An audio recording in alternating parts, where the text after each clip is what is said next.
first of all, they have big receivers, and they're an up-tempo team. So, playing up-tempo offense is, they kind of count on the big plays and, defensive players being out of position because of fatigue. So that's one thing we worked on this week is our conditioning, and we're just ready to go out there and see what we can do. Last week against UCLA, they got that big play before halftime. How do you kind of prevent stuff from like that happening? That mistake was all me. In cover two, I'm supposed to stay as deep as the deepest man, and I just misread the ball. But I worked on that. I'm working on that. So, it won't happen again. Conditioning-wise, what does it do when the team kind of running that no huddle, trying to get to the line fast? Is it important to be on the same page as a defense, obviously? Yeah. We're supposed to be on the same page, but a quick up-tempo team, it's all about catching somebody out of position. That's how those guys get their big plays.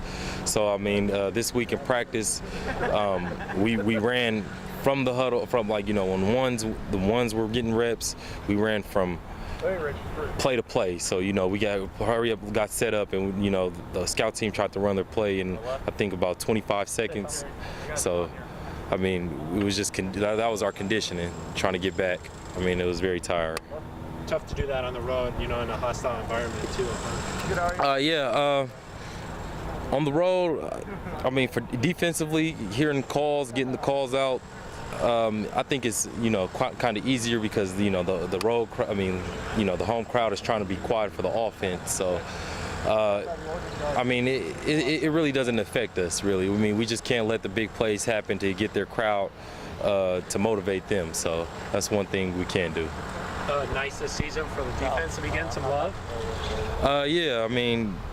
We pride ourselves on stopping people, when you do that, it's a standard that you have to live by, and not to let that guy in front of you beat you. So that's what we try to do individually, and then collectively, if our 11 guys beat their 11 guys, the defense wins. So it's a big task.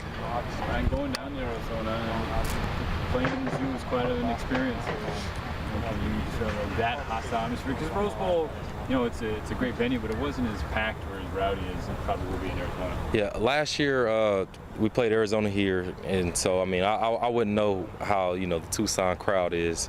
So it's going to be a good experience for me. I'm not going to let that take away from my game and distract me from helping my team win. So I'm looking forward to it. I'm looking forward to all the heat and all that. So I'm just ready.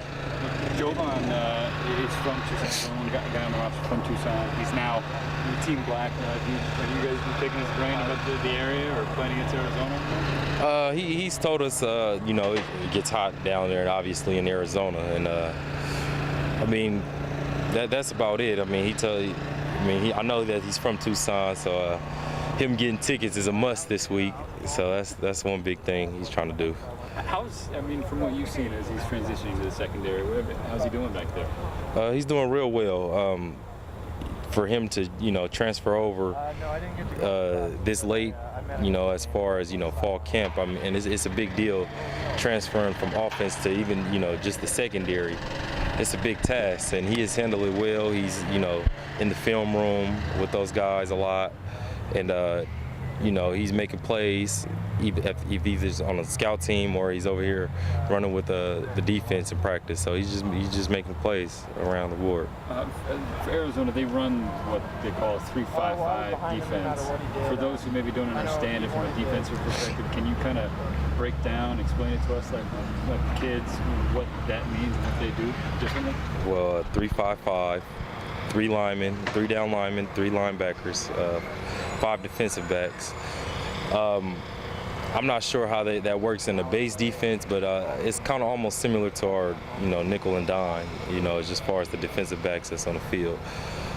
So I'm guessing it's a lot of speed on that side, what Arizona does, and I guess running the ball will complement, neutralize their speed on defense. You know, so hopefully we can get that going. And then, I mean, I trust in our offense. You know, whatever they do, we have their back. You know, we're as a team, and we're just ready to get this victory. Offensively, defensively, special teams, we're just ready. You guys saw last week Matt Scott kind of got picked off 3 times. Is that something that you guys pay attention to, knowing, hey, maybe we get a shot this week?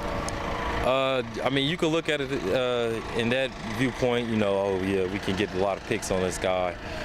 But then again, it can also, I mean, it's any given Saturday, you know, the guy can come in and throw 3 touchdowns with no picks. So, I mean, the interceptions really don't, you know, mean as much to us.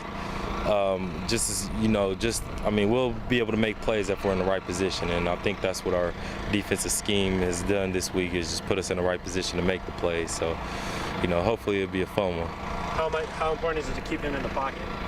I think it's very important, you know, when offenses get scattered, you know, when they can't run and it's difficult for them to pass, the next thing they look to is, you know, the quarterback to make plays with their feet. So, I mean, that's a big thing we key on this week. You know, I can't go on a game plan, but we have something special for that. So. What's it like now that you guys have some expectations? I mean, you're number 18 now. You got a different mindset coming in? As of now, we're 0-0. We try to win each week. You know, we're trying to be 1-0 this week. All we got is ourselves, you know what I mean? So people telling us, oh yeah, you're ranked number 18, you beat Wisconsin and UCLA. I mean, that means nothing as of now, as of today. So we're just trying to be 1-0 this week. We're focused on Arizona, and we're taking it week by week. Okay, cool, thanks man, I appreciate it. Thank you.